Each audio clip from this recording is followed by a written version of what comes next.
Hello everyone, WolfTimber730, and welcome back everyone to another episode on the Amelix SMP. So we are starting off today. No, I don't like that. Hello everyone, WolfTimber730 here, and welcome back everyone to an episode of the Amelix SMP. We're over here at the brand new mob switch that we recently just built, and we rebuilt it because we're actually we need to move it because we're going to be building our main storage, which is super exciting. So yeah, we went ahead and built up this brand new mob switch. It's almost identical to the last design. There's only a couple of small tweaks that have been made.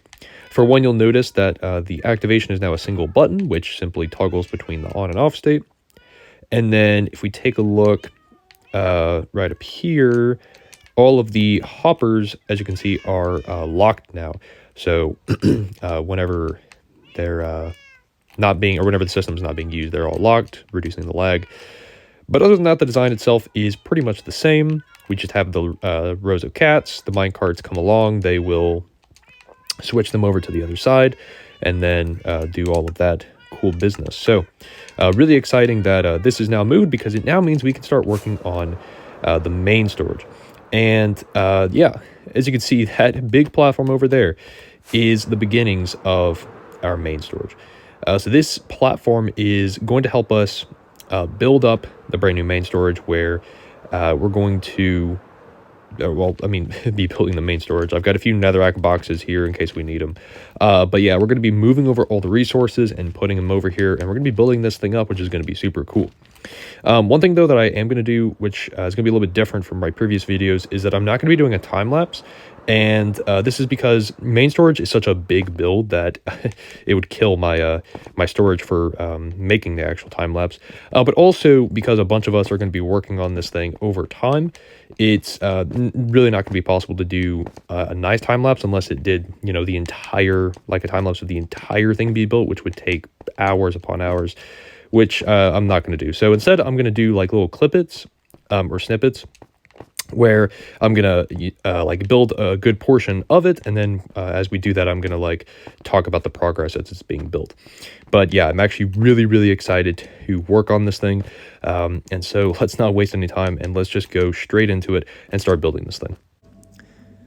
All right, so I've went ahead and built up the platforms that we're going to be using for the main storage. If I take a quick flight here, I can show you kind of what the main thing looks like.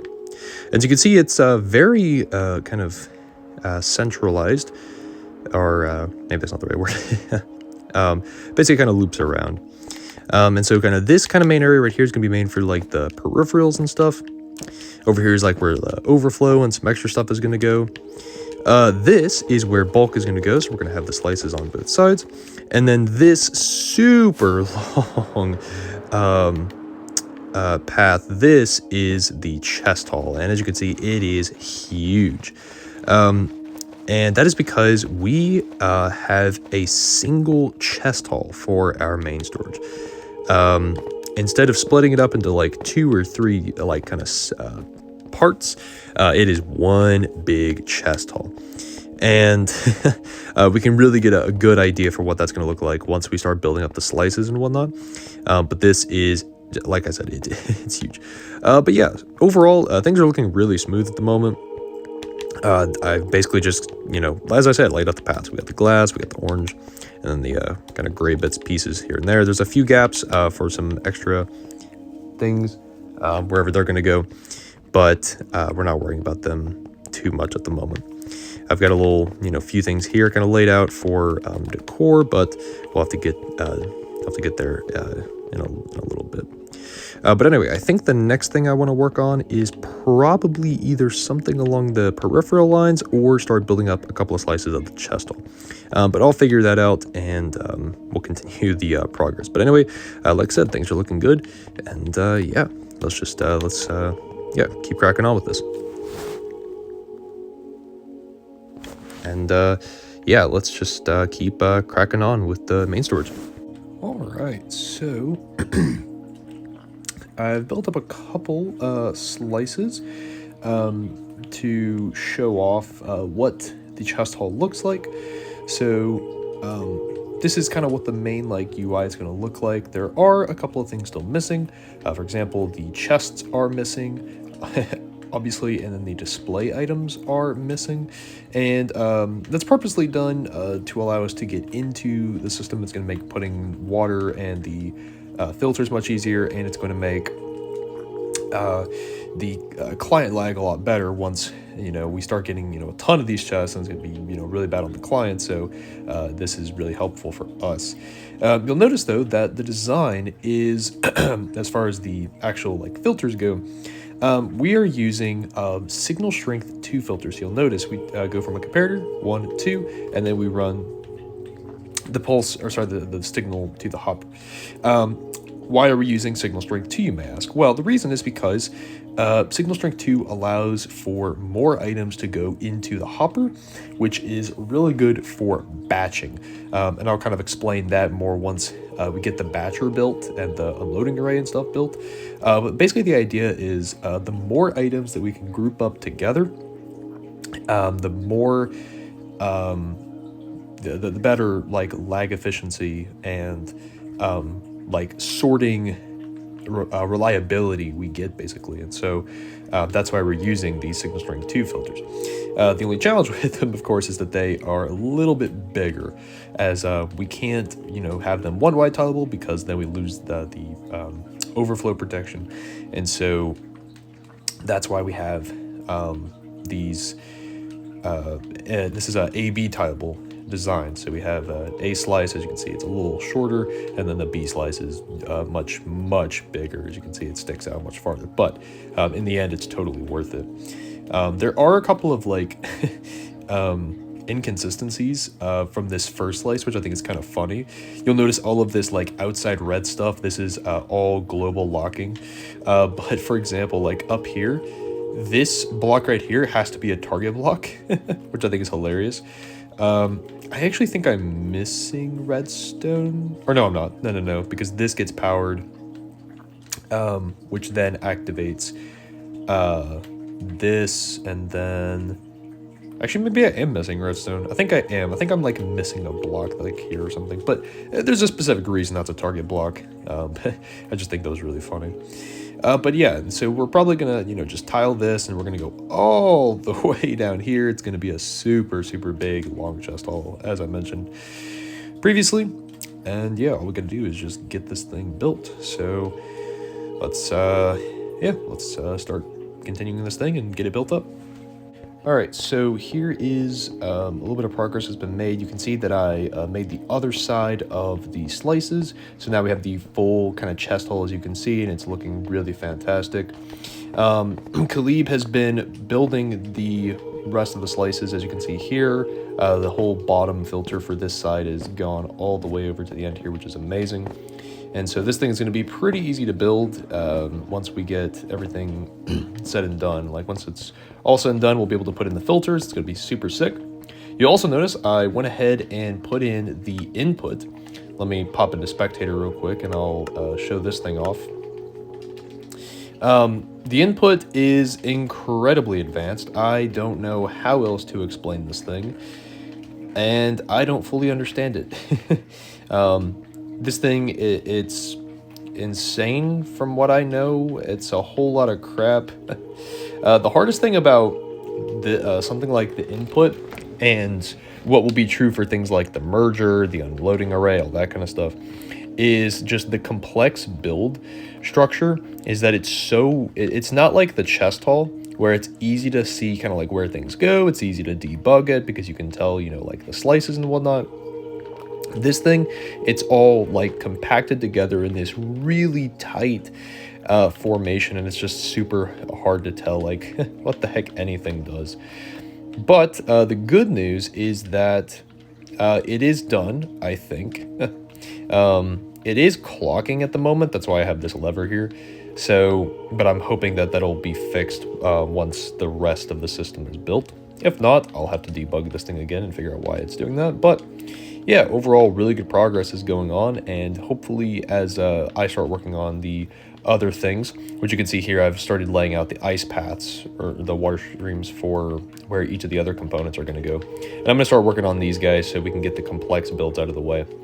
And while that's happening, hopefully some others will start working on the chest hall, and we can start having this be slowly filled in and go down there. But anyway, yeah, I guess we'll continue on, and I think next I'm probably going to do the merger. So, which I think is like right here, but yeah, or I may just play around. We'll see. Anyway, let's continue. All right, so over here I decided to not focus on the merger at the moment, but Daniel has been grinding away at the chest hall, and as you can see, I think we're actually halfway done with the chest hall, which is super exciting. And what I've been up to, if I can squeeze out of here, is I've been building a couple things over here. So this right here is basically a kind of box checker, essentially. And what this is doing is, this is the bulk here. Oh, by the way, the bulk is, we've had some progress. We still need to do the top part, which is where all the chests go, but we're saving that for later so we're not lagging out our clients. But basically this right here, when items come through the water streams of the bulk, which will be right here, they're going to go into this, and basically it's going to check whether or not it's a box or not, and whether or not it's an empty box or not. And if it's neither an empty box, or if it's like loose items, it's going to be sent to the overflow, which is going to go basically like right here, or like overflow for the bulk, essentially. The other thing I built is this right here. This is the main overflow, which is where items are stored. There's still a couple of little bits I need to add. For example, there's like some wiring that's connected to the unloading array that's going to go like in this general area, and then there's like some water stream stuff I need to do, but everything else is basically built for this thing, and it's looking super sick. And yeah, things are going really smooth. I'm not gonna lie, it's been very relaxing to build this thing. Very nice. But anyway, I have no idea what I'm gonna build next. I guess I'll just continue, and I'll update you all on another progress update here in a bit. All right, so progress has still been going on, but we have just had a recent change happen to the server.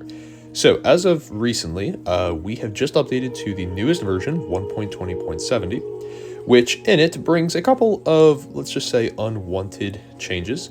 Specifically, that the end ticking area that was in for Realms and BDS servers is no longer there. So for Realms and servers, the ticking area is gone.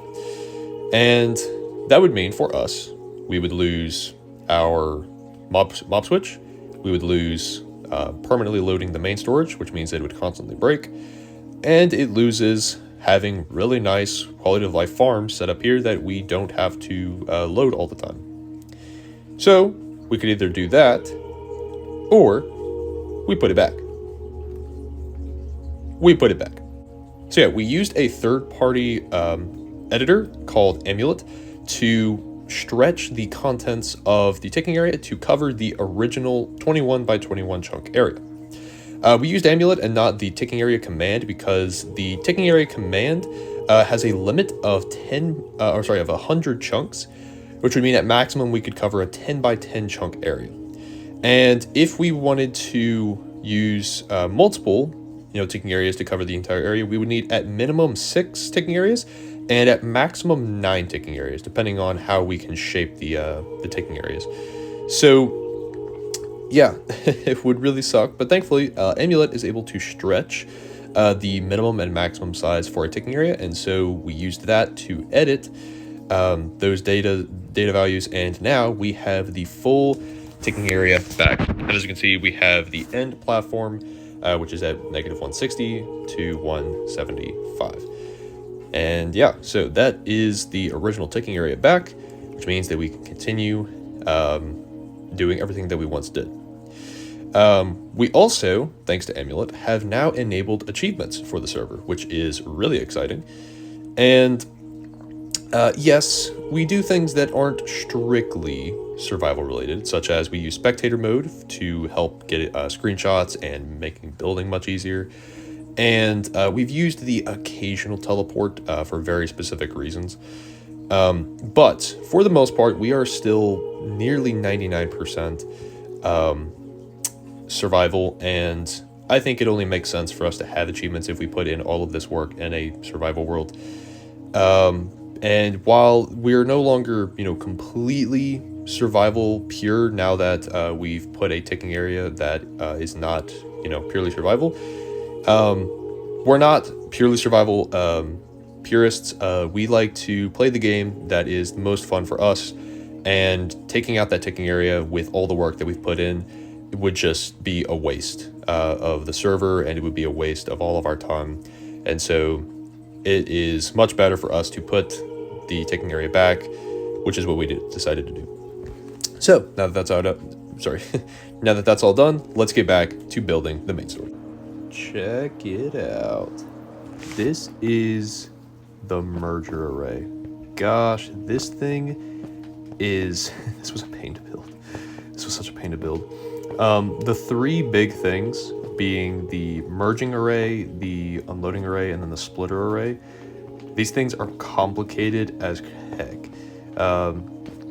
But yeah, this thing I believe is all done. We're not really gonna be able to tell until we fully test this thing, but if I just like pop into spectator real quick, I can show you just the amount of stuff that's going on in here.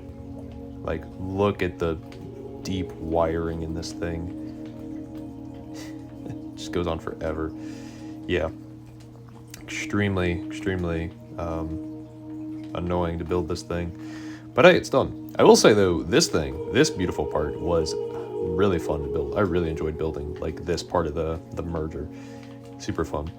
But yeah, alongside that, a bunch of the guys got on and have started. Oh well, actually no, the chest hall itself is fully constructed. And let me just zoom out so I can show you all this thing. Oh my gosh, it looks so awesome. Looks so cool. Right now, we're putting in the display items and all the filter items, which is going to take forever, but that's just, what we're going to do. And yeah, this should be a fun, quote-unquote fun process to put in all the rest of this crap. So yeah, should be pretty simple, but that's what's next. Daniel is building up the unloading array, or maybe he's building the top part of the bulk. He may be building the top part of the bulk. I really don't know. I don't remember what this part was, but yeah. So lots of good progress. But hopefully by the time the next clip, this entire thing will be done, and then I can just like fly through and it'll all look really nice.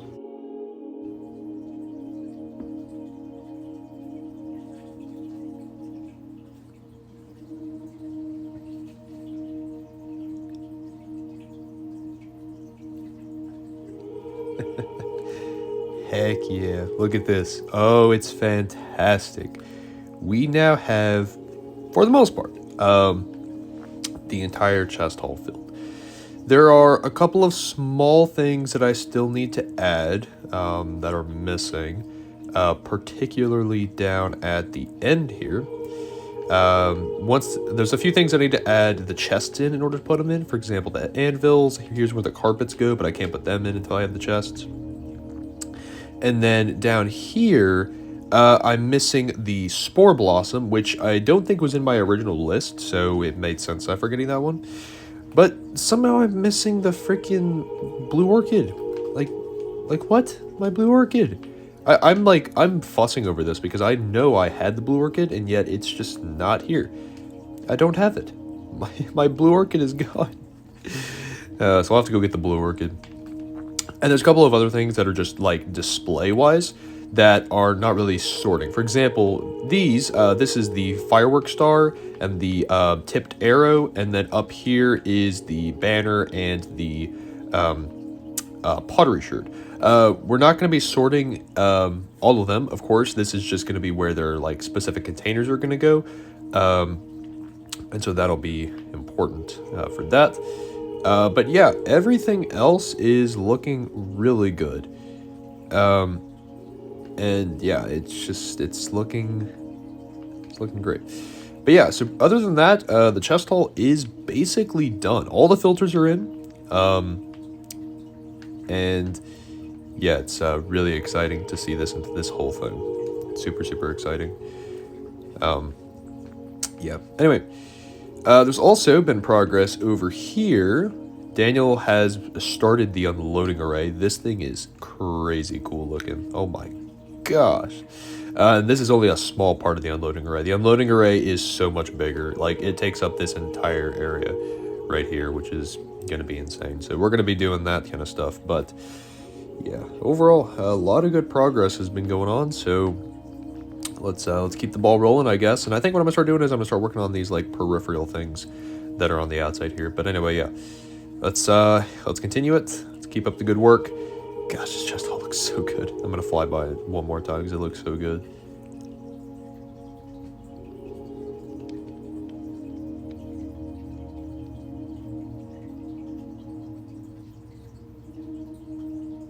Oh, I love it. All right, let's get back to work.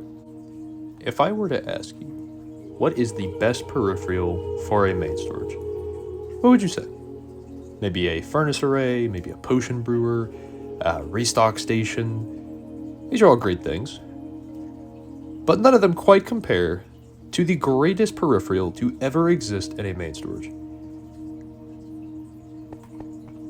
The mailboxes. Oh, it's fantastic. Yeah, so Klee built these nice little mailboxes. We're gonna make, put some decoration around them. It's gonna look really good. But yeah, so we have mailboxes for each of the members. There's 40 of these in total, and I think we have 32 members. So we still have a little bit of room for expansion whenever we accept some new members. But yeah, overall it looks really good. And yeah, so the idea of it is really simple. Let me pop in a spectator real quick. So basically, you put an item into the barrel, and then we just have a little A/B tileable system here, which simply turns on the lamps depending on where you're at. So it's really, really, really simple. But let's talk about this guy because it's probably a little bit more impressive than this. This is the non-stackable sorter, and this thing is huge, by the way.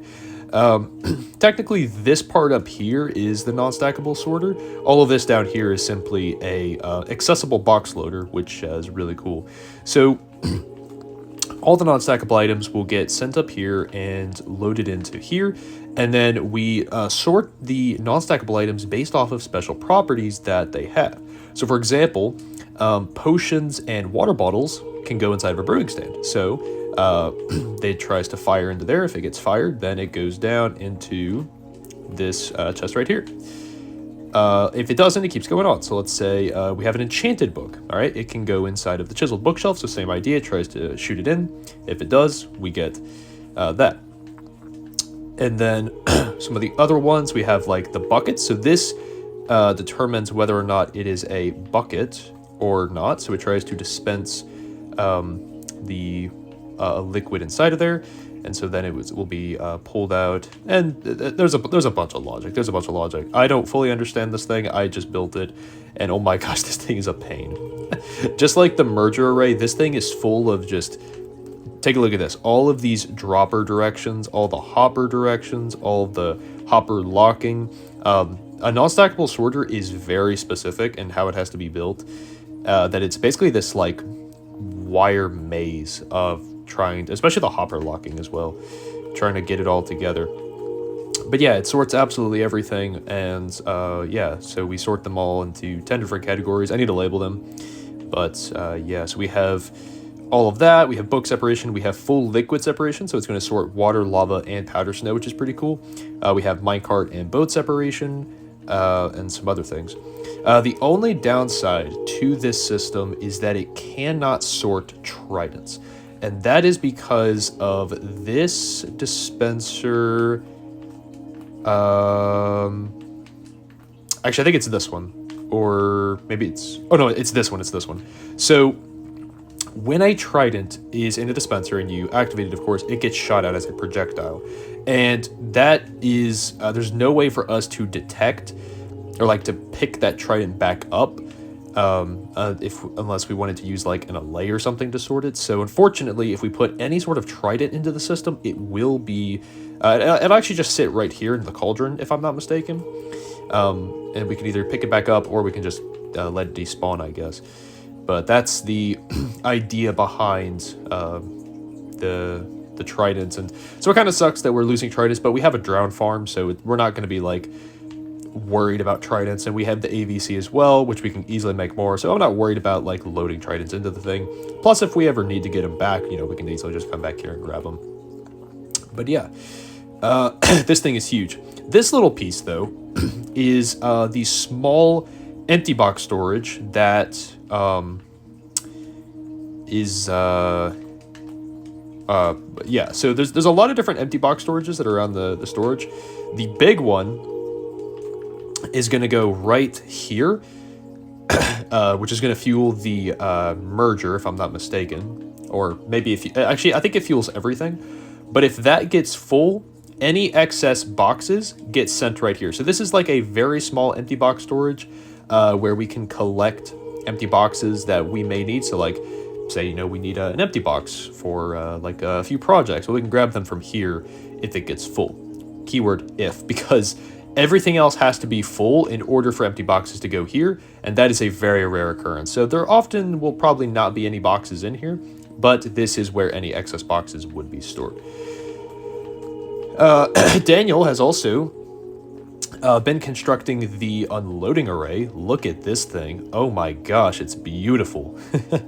Yeah, this thing is insane. This is probably one of the coolest unloading arrays I've ever seen. To be fair, I haven't seen many, but it's super cool how this thing works. And I honestly can't wait to show how this thing works, like once it's all like operating. But you can kind of see here kind of what's happening. So the boxes get dispensed right here. And then when they are unloading, the item, or so the box gets, you know, fully done. And then this barrel pushes the items into this water stream where it gets sent down here, and it will go into the batcher, which will then send it to the chest hall. And again, we'll see all of that once we actually run this thing, but it's so fun to watch. This is one of the most satisfying things to watch once it's running, and I can't wait for that. But at this point, yeah, we're pretty much good.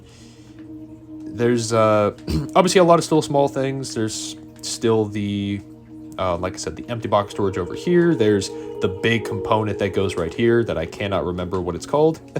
I think it's still part of the unloading array, but it's like a different component than that. That's like the main unloading array. This is like the cert logic or something. I don't know. But the last things that I'm going to be doing is basically working on the small little peripherals that are going around here. So we're going to have a box display, or sorry, a restock station right here. We have a crafting station over here. We have the control panel over here, and a bunch of other small stuff that we're going to be doing. And really at that point, it's just decor, and then we're pretty much done. So yeah, it's going really well. Let's keep up the momentum. Well, I may have gotten a little carried away because we are basically done. This is all of the redstone fully done. We do need to do a bit of testing to make sure everything works, but every water stream should be in, every wire of redstone should be placed, every barrel and container and composter should be filled with everything it needs to be, and we should have a fully operational main storage. You can see that I finished the top part of the bulk over here. Daniel and I together, we completed the, I call it the amalgamation, which is this component right here, because it's basically a bunch of like small components that are put together, and it makes this really big mess of a spaghetti wiring. And then we've got down here this little component. We did that. hooked up all these these redstone lines together into the control panel, which as you can see is currently freaking out. These all tell us kind of what's going on. Both of these are flickering because that tells us when the overflow and the non-stackable sorter are low on boxes, of which there are none, so of course they're going to be flickering. And this, if I'm not mistaken, is the merger when it's active, or it's something like that. But yeah, so we are pretty much done though. I need to put 2 levers there. But yeah, really all that's left is just the decorational bits, putting like, you know, some carpet up on like, you know, the redstone, taking down all the scaffolding, putting up the walls and stuff. And then we have a special little room which is going to go right here, which I'll showcase once we actually get to it. But yeah, like I said, we are pretty, but like the actual main storage itself should, in theory, be fully operational. It's just a question of how like, did we put everything together right? So, and then we got to put in the chests here. Oh, I do have to put the item filters in up there. I forgot about the item filters of the bulk. I will have to do that, but yeah. It's always, you know, these small little things, but yeah, we are, as I said, almost done. Almost done with this thing.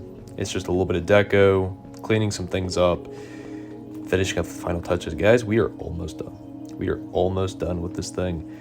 It's been a grind, but we got one last grind to do to finish this thing up. So let's get it done. It's time to reveal the full system finally built. Welcome to the fully decorated Mayflower Starcruiser, the Amelix main storage. So yeah, let me give you all the full tour. This thing is amazing. So over here you can see we have the mailboxes, and we've started labeling them for all the different members. We have a few barrels of things to not sort for various reasons. Over here is the fully labeled non-stackable sorter. You can see if we take a look in, there we go. Some of these barrels, you can see we have some boxes full of particular items. Over here is the empty box storage, which actually had a leak at one point, and yeah, that's why there's a little hole here. I think it's fixed, but I don't know. Anyway, over here is the just a little like book catalog. I'm hoping, like the main hope for this is that once we get some more like writing and stuff, like some lore going, I'd like to, you know, start putting like logs into these bookcases. I think that'd be really cool. For right now, these are just decorational books. They don't serve any purpose.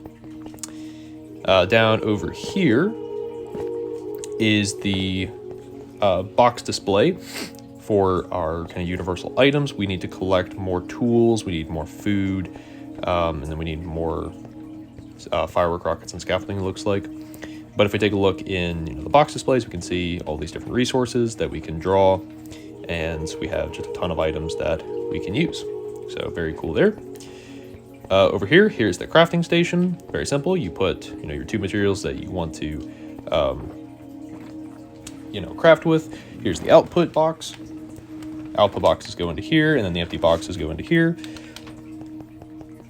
Down here, this big hole was actually, it was meant to be some chests that were laid out here, but Daniel took them out because he went ahead and built this, which is a new addition to the main storage.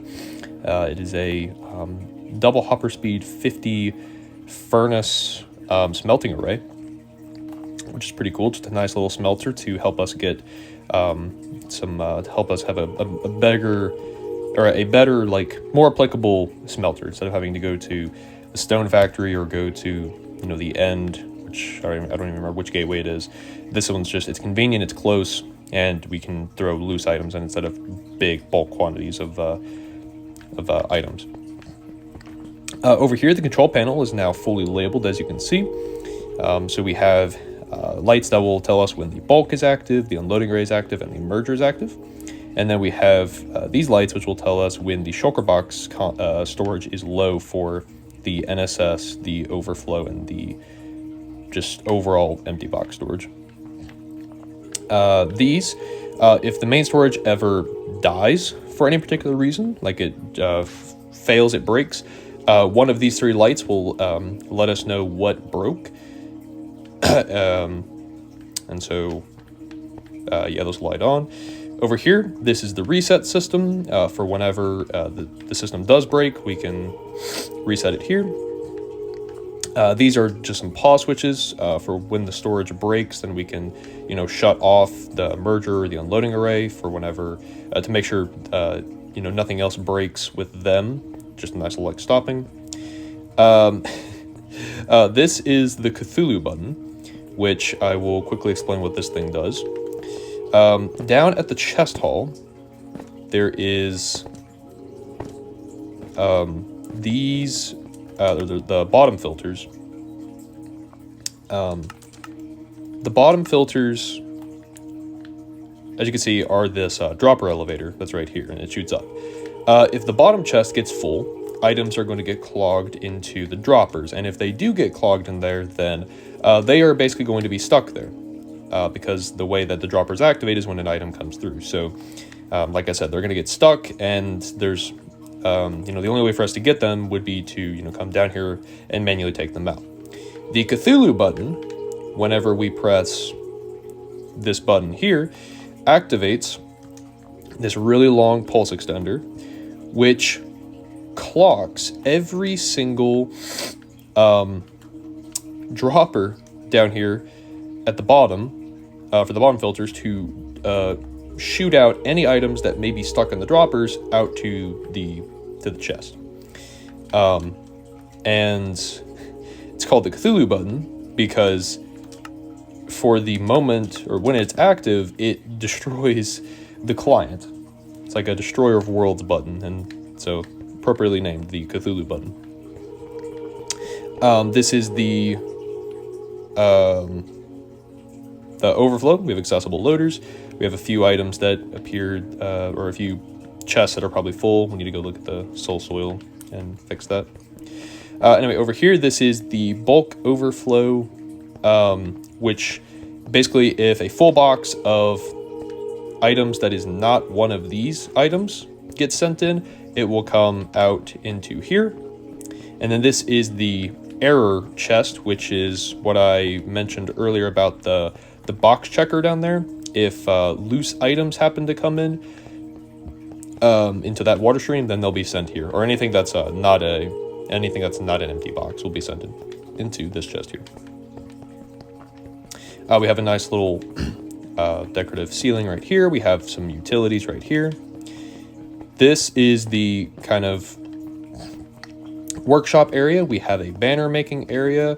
We have a map kind of storage, and here's the map of the end with the main storage. It looks very, very cool. And then we have some armor trim area. I need to get some armor trims for these two armor stands to make it look more official, but that'll look really cool once it's there. This is the bulk. It looks great. We moved over gray glass and gray concrete to bulk because we do need a bunch of them, and we have a ton of both of these resources, as you can see. So appropriately, they should be over here. The chest hall, as I briefly showed, is now fully done. All the chests are in. It looks fantastic, and all the items have been put in. As you can see, if I look at any chest, there is going to be at least one item. And it appears some chests, like the bucket chest, are full, and we need to address that. But yeah, I'm still missing these display items, but honestly, it's not that big of a deal because we're probably not going to be sorting them anyway. So I'm not worried about that. But yeah, it looks fantastic. The input, it looks great. Obviously, we have the, decorative, like, I really like this little gradient column that I made. It's very cool. Back over here, we have the signature Daniel stamp, along with a easier to see map of the main storage. Again, it looks absolutely fantastic. And yeah, that's really it. So this is the entirety of the main storage. I'm doing a quick little fly around to show what the full system looks like, and this is going to be the end of the video. I want to thank you all if you made it this far for watching, and I also want to thank you all for the patience in getting this video made. There was a lot of little complications, a lot of mistakes, and also for some reason some like audio errors that I don't even know how to fully explain. It's very strange, and you know, it sucks. It really does suck being a mobile YouTuber, but yeah, it's great to, you know, finally get caught up with the videos that I had planned, and the footage that I've been dealing with. I kid you not, my Google email storage has been full because of all of the audio and video recording that I've had stored, and so I haven't been able to do anything with my Gmail account for a good while at this point. And finally, that I've got this out, I'll be able to, you know, actually do stuff again. But yeah, like I said, I just want to thank you all for your patience, and hopefully, you know, in the next episode, which will likely be later next month after I've finished finals and whatnot, but hopefully all of that, or once I'm done with finals, I can, you know, start doing better, or start doing more with recording and whatnot, and yeah, I can do a little bit of a better progress update, because there is still a lot of progress that has been going on the server that I just haven't been able to get to, and it's all because of you know, just trying to get done with school and whatnot. So once the semester is over, I'm hoping to get back into the groove of things and really show off, you know, all the cool progress that's been going on, and also really start, you know, getting into the designing part again, and really start planning for 121. I can't wait for 121 and the auto crafter. It's going to be fantastic. But yeah, so like I said, thank you all for watching, and I will see you all in the next one. See ya.